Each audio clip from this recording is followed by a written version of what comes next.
Praise the Lord. ప్రభునామమునకు మహిమ కలుగును గాక. ప్రియమైన దేవుని పిల్లలారా, మీకు అందరికీ ప్రభు పేరిట వందనాలు తెలియజేస్తూ ఉన్నాను. అందరు బాగున్నారు కదా? ప్రతి ఉదయకాల సమయంలో చక్కగా మనము అనుదిన ఆధ్యాత్మిక ఆహారం అనేటువంటి వాక్య సందేశాలు వింటున్నాము కదా. వినుట ద్వారా మన విశ్వాసంలో బలపరచబడుతున్నారని, మీరందరూ కూడా ఆత్మీయంగా బలపరచబడుతున్నారని నేను ఎంతో విశ్వసిస్తూ ఉన్నాను. ఈరోజు కూడా మరొక మాట చేత ఒక వాక్యాన్ని చదువుకొని మనం ముందుకు కొనసాగడానికి ప్రయత్నం చేద్దాం. అందరము కలిసి బైబిల్ ఓపెన్ చేసి యోహాను సువార్త 12వ అధ్యాయము 6వ వాక్కుని మనం చదువుకుందాం. 12వ అధ్యాయము 6వ వాక్కు. వాడు ఇలాగూ చెప్పినది బీదల మీద శ్రద్ధ కలిగే కాదు, కానీ వాడు దొంగయ్య ఉండి తన దగ్గర డబ్బు సంచి ఉండినందున అందులో వేయబడినది దొంగిలించుచూ వచ్చెను అని వాక్యంలో రాయబడింది. అంటే దేవుని సన్నిధిలో దేవుని పిల్లలుగా ఉంటున్నటువంటి మనము ఏ రీతిగా జీవిస్తున్నాం, ఎలా ఉంటున్నాం, ఎలాగా మనం ప్రవర్తిస్తున్నాం, ఇది చాలా ప్రాముఖ్యమైనటువంటి విషయం. దేవుని నమ్ముకున్నాం అంటున్నాం, కానీ దేవుని చిత్తంలో మనం ఉండట్లేదు. దేవునికి వ్యతిరేకమైన ఆలోచనలు చేస్తూ ఉన్నాం. అయితే బైబిల్ గ్రంథంలో రాయబడిన ఆ మాట యూదా ఇస్కరియోతు గురించి రాయబడి ఉంది. ఏంటో తెలుసా? అతని దగ్గర డబ్బు సంచి ఉంది. డబ్బు సంచి ఉంది కనుక ఈ డబ్బులోనిది నేను కొంత దొంగిలిస్తే ఎవరు నన్ను చూడట్లేరులే అనుకున్నాడు. చూడండి, ఎవరు నన్ను చూడట్లేరులే అనుకున్నాడు. కానీ ఆకాశ మహాకాశములు పట్టజాలని గొప్ప దేవుడు, సర్వశక్తిమంతుడు, సజీవుడైన దేవుడు ఆయనతో ఉన్నాడనే విషయాన్ని యూదా ఇస్కరియోతు మర్చిపోయాడు. నేటి క్రైస్తవ బిడ్డలు కూడా అంతే కదా. చిన్నదానికి పెద్దదానికి ప్రతిదానికి ఏదో ఒకటి చేయటం, దేవుడు చూడట్లేరులే, ఎవరు నన్ను చూడట్లేరులే అనుకొని ఏదో ఒక విషయంలో పడిపోతున్నారు, దొంగిలిస్తున్నారు, అబద్ధాలు చెప్తున్నారు నేటి క్రైస్తవ లోకం. దేవుని పిల్లలారా, ఈ ఉదయకాల సమయంలో ఈ అనుదిన ఆధ్యాత్మిక ఆహారం అనేటువంటి వాక్య సందేశాలు వింటున్నటువంటి మీ జీవితంలో దేవుడు గొప్ప మేలు చేయాలనే ఈ వాక్యాలు నేను మీతో పంచుకోవడం జరుగుతుంది. చూడండి, యూదా ఇస్కరియోతు జీవితంలో డబ్బు సంచి ఆయన దగ్గర ఉన్నప్పటికీ ఏదో తీయాలి. ఆ బైబిల్ చెప్తుంది కదా, అతడు దొంగ ఉండి అని బైబిల్లో రాయబడింది. ఏమండి, దేవుడు నమ్మకంగా మనకు ఆ పని అప్పగించినప్పుడు, నమ్మకంగా దేవుడు మనకు అది ఇచ్చినప్పుడు మనం ఎంత జాగ్రత్తగా ఉండాలి.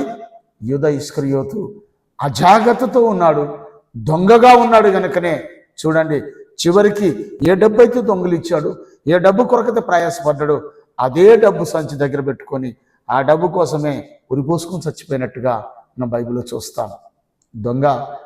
దొంగతనం చేసినవాడు తప్పించుకోలేడు కదా. ప్రభు చూసే దేవుడు కదా.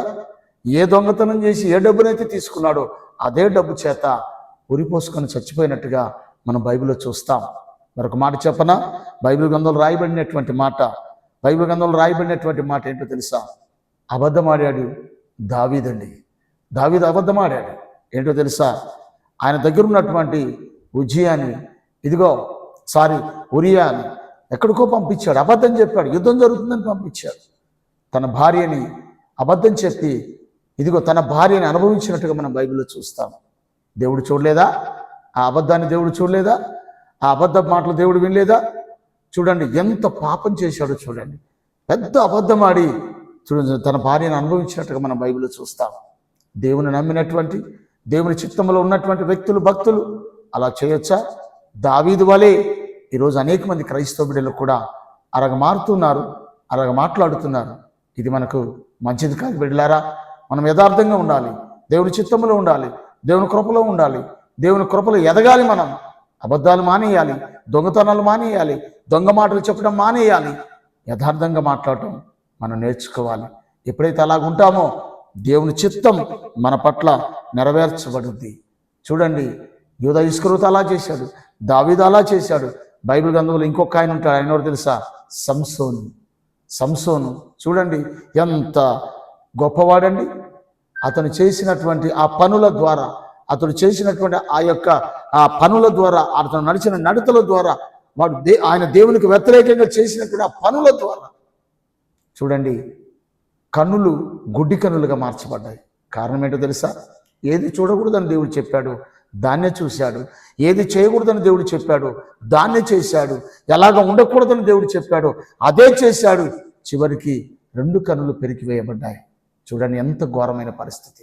నా ప్రియ దైవ జనాంగమా, ఈ ఉదయకాల సమయంలో వాక్యం వింటున్న ప్రియ దేవుని పిల్లలారా, ఎందుకు అబద్ధమాడాలి? ఎందుకు దొంగతనం? ఎందుకు దొంగ మాటలు? ఎందుకు దొంగగా మారాలి? ఎందుకు అబద్ధాలు చెప్పాలి? నిజమే చెప్దాం. నిజము పలుకు ప్రతి వానికి కలదు జయము ఈ లోకములని వాక్యం చెప్తుంది కదా. నిజం పలకండి, నిజం మాట్లాడండి, యథార్థంగా చెప్పండి, దేవుని చిత్తములో ఉండండి. దేవుడు తప్పకుండా నీ నిజాన్ని బట్టి, నీ యొక్క యథార్థతను బట్టి నా దేవుడు నీకు మంచి మేలు చేస్తానని వాక్యము సెలవిస్తున్న రీతిగా నువ్వు అలాగే బ్రతుకు. యూదా ఇస్కరియోతులా కాదు, దావీదు చేసినట్టుగా అబద్ధం ఆడినట్టుగా కాదు. దావీదు తర్వాత పశ్చాత్తాపడ్డాడు, ఆ తర్వాత విషయం. కానీ చేయటం దేనికి?